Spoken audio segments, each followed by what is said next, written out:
O astrofísico Carlos Frank, da Universidade de Durham, na Inglaterra, explica. Nós somos um pouco dos restos de fragmentos da destruição da matéria e da antimatéria. Nós somos sobras desse processo. Se o universo não tivesse desenvolvido essa ligeira assimetria entre matéria e antimatéria, o universo teria sido completamente monótono. Não haveria estrutura, não haveria galáxias, não haveria planetas. Saber como era esse recém-nascido universo é um desafio para os cosmologistas desde que o Big Bang foi apresentado pela primeira vez. Agora, em um dos maiores laboratórios da Terra, eles são capazes de recriar condições que quase certamente existiram um instante após o Big Bang. Chamado colidor relativístico de íons pesados, ou RHIC, e está no Laboratório Nacional de Brookhaven, em Long Island.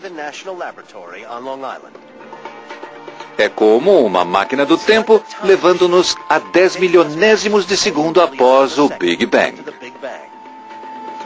Aqui, cientistas como Todd Satogata aceleram partículas subatômicas até quase a velocidade da luz, e então as fazem colidir umas contra as outras. As partículas correm por esse túnel circular de 800 metros de comprimento, em direções opostas 78 mil vezes por segundo. E então colidem dentro desse gigantesco detector, maior do que uma casa de 3 andares. Ao se chocarem, elas geram um calor incrível, exatamente como o verdadeiro jovem universo. Acreditamos que o universo no início era extremamente quente, bilhões de vezes mais quente que o centro do Sol. E o que se está fazendo, esmagando esses núcleos juntos, é derretendo matéria, criando matéria quente o suficiente para nos dar um lampejo do que o universo parecia no início. Quando as partículas colidem, elas se quebram e lançam uma chuva de partículas ainda menores. É mais ou menos como se descobre do que os carros são feitos, observando-os colidirem um contra o outro. Você pode fazer com que 2 carros de corrida corram e se choquem um contra o outro de frente. E ao fazer isso, muitas vezes você começa a ver padrões diferentes. Um pneu aparece aqui, um radiador aparece ali, e pouco tempo depois você pode começar a perceber que um carro de corrida é feito dessas determinadas peças. O que os cientistas de Brookhaven descobriram é que dentro dessas colisões superaquecidas surge uma forma de matéria completamente diferente. E essa matéria contradiz as teorias anteriores sobre a natureza do início do universo. Porque não é um gás, é um líquido. Era super quente, 100 milhões de vezes mais quente do que a superfície do Sol. Havia tanta energia dentro do jovem universo que as partículas vibravam tão rapidamente que não tinham viscosidade, não havia fricção e ele fluía perfeitamente. Esse líquido é perfeito, não tem viscosidade e em um certo sentido seria o óleo de motor perfeito, exceto pelo fato do calor ali ser de 1 trilhão de graus. Dentro do colidor, esse surpreendente universo líquido existe apenas por uma minúscula fração de segundo. Os cientistas de Brookhaven foram bem-sucedidos ao recriar condições que existiam há mais de 13 bilhões de anos. Apesar do universo ser um líquido perfeito, ele estava em um turbilhão. Estava repleto de partículas subatômicas, chocando-se umas com as outras, liberando cada vez mais energia. Havia tanta energia que, a menos que as partículas ficassem menos agitadas, elas nunca iriam se unir e criar átomos, os alicerces da matéria. E o universo nunca iria criar as galáxias e estrelas, ou mesmo nós. O universo tem agora 1 milionésimo de segundo de idade. De um tamanho menor do que o de um átomo, ele se expandiu chegando a 8 vezes o tamanho do sistema solar. Depois do incrível turbilhão do primeiro milionésimo de segundo, o universo estava agora relativamente tranquilo. Durante os 3 minutos seguintes, o cosmos em expansão esfriou o suficiente para que prótons e nêutrons se unissem e formassem o primeiro núcleo atômico, hidrogênio e hélio. Esses ainda não eram átomos propriamente ditos. Faltava-lhes um ingrediente essencial, o elétron. No quente bebê universo havia muitos elétrons por ali, mas havia ainda tanto calor e energia que os elétrons estavam se movimentando muito rápido para formar uniões. E ficaria assim por mais 300 mil anos. 380 mil anos depois do Big Bang, o universo havia se expandido até o tamanho da Via Láctea. Ele havia esfriado de bilhões de graus centígrados para poucos milhares. À medida que esfriava, os elétrons se movimentavam mais devagar. O universo agora estava pronto para construir seus primeiros elementos verdadeiros. Um dos cientistas que descobriram esse momento crítico na história do universo foi Arnold Penzias, 1963. Penzias, de 30 anos, e seu colega de 27, Robert Wilson, começaram a trabalhar em uma nova antena em Nova Jersey.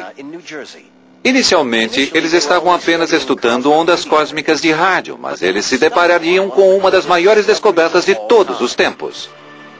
Quando começaram a testar seu equipamento, eles detectaram um som inesperado ao fundo. Era um sinal adicional e parecia estar vindo do céu.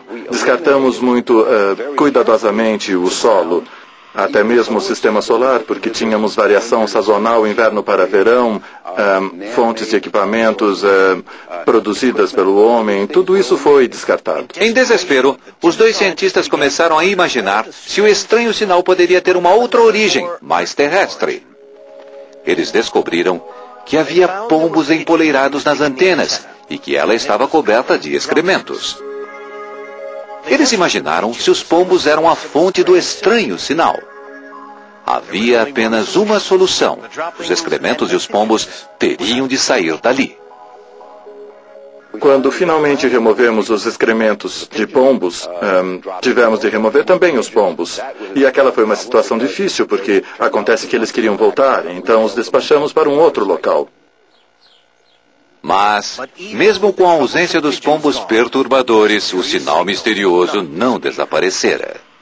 E assim, só nos restou uma conclusão inevitável, quase inevitável, de que essa radiação vinha dos céus.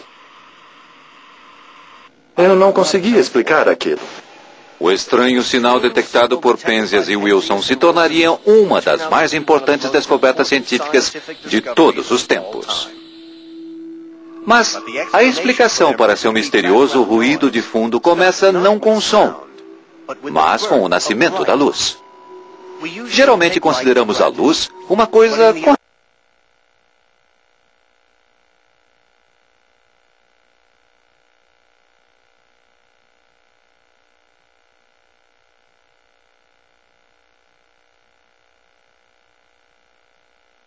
mais devagar. Os prótons então apanharam esses elétrons mais tranquilos para formar átomos completos, primeiro de hidrogênio e depois de hélio. O universo estava subitamente muito menos apinhado de elétrons. A névoa se levantou e a luz não mais ficou presa. Ela se espalhou rápida por todo o universo, criando uma explosão ofuscante de luz. Se estivéssemos lá, teríamos visto subitamente o universo opaco se tornar transparente e subitamente a névoa se levantaria e veríamos um clarão de luz vindo de toda parte ao nosso redor. Deve ter sido um momento espetacular. Com o tempo, essa explosão de luz enfraqueceu, esfriou e se tornou radiação de micro-onda. Foi esse fraco sinal de micro-onda de 13 bilhões de anos que Penzias e Wilson captaram com sua antena. O que eles ouviram foi o discreto eco do momento em que o universo formou os primeiros átomos. É realmente a luz da origem do universo. Se você possui um velho receptor FM, se seleciona entre canais, virar o botão e não captar nada e saltar para a estação, você chega a um ponto onde não há nada, você ouve um zzzz.